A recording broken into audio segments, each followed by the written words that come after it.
जय श्री कृष्ण। जय श्री कृष्ण। पिछली वीडियो में हम भगवान ऋषभ देव की कथा कह रहे थे।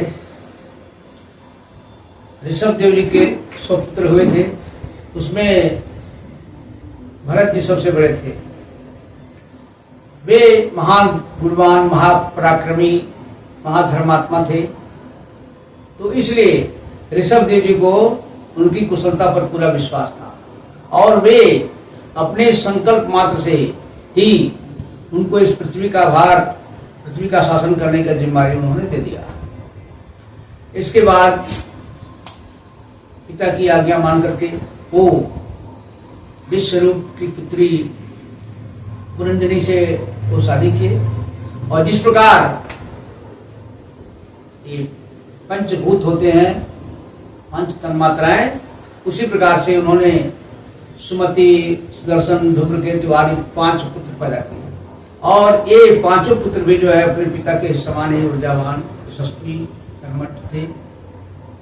अब इस प्रकार अपने प्रजा को अपने पुत्र के समान पालन करते हुए उन्होंने बहुत ही अच्छा दायित्व निभाया। करते करते 1 करोड़ वर्ष बीत गया। इसके बाद भरत जी को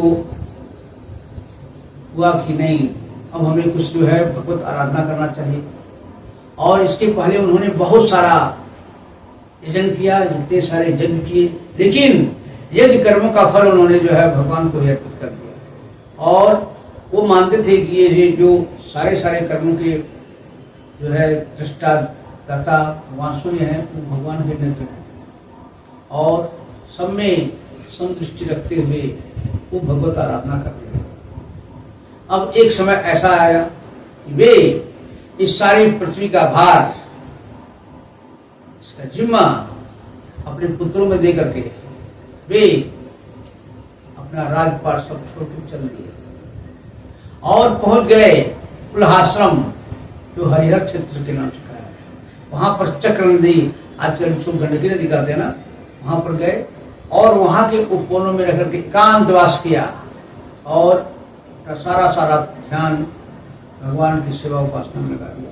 जो भी मिलता पत्र पुष्प फल, उससे भगवान की सेवा करने लगे और ये अपना त्रिकाल संध्या गंडकी नदी में स्नान करने जाते और ये उनकी दिनचर्या हो गई कि कैसे इस जीवन का कल्याण होगा और धीरे धीरे मन उनका निवृत्त हो गया, परमानंद की प्राप्ति हुई।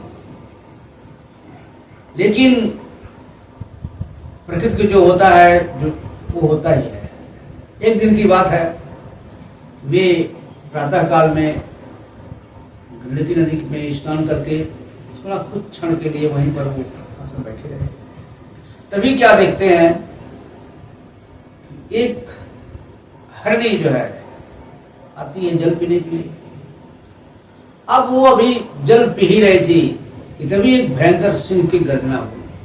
अब उसकी आंखें कातर हो गई, इधर उधर देख रही है।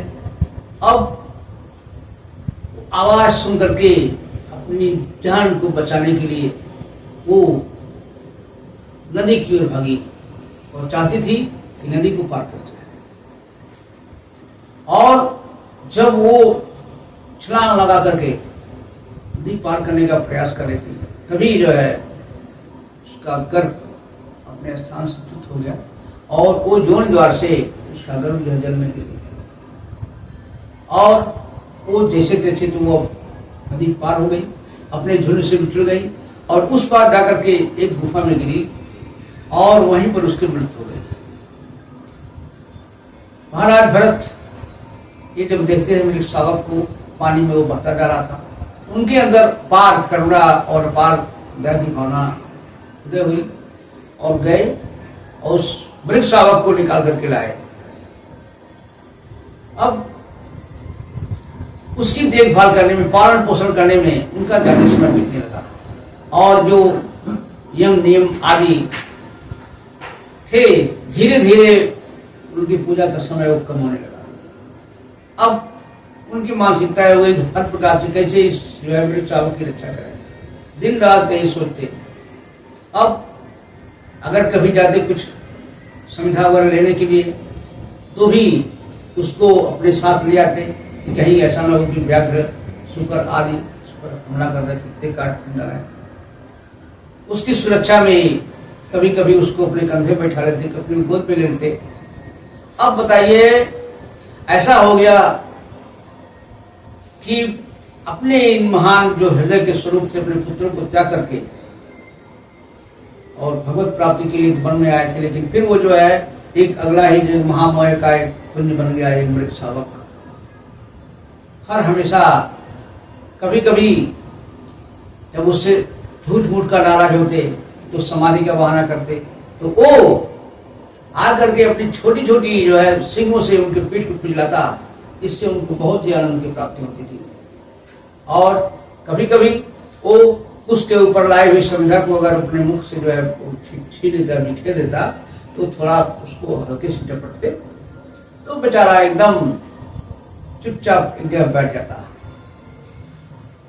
अब कभी भी अगर क्षण भर के लिए भी वो उनकी आंखों के सामने जो हिस्से जो है वो लुप्त हुआ था, तो भरत जी बहुत ही परेशान हो जाते, कहाँ चला गया, कहाँ चला गया।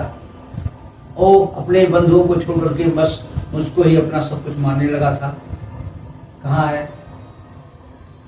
और इस प्रकार उसके मृग शावक के पालन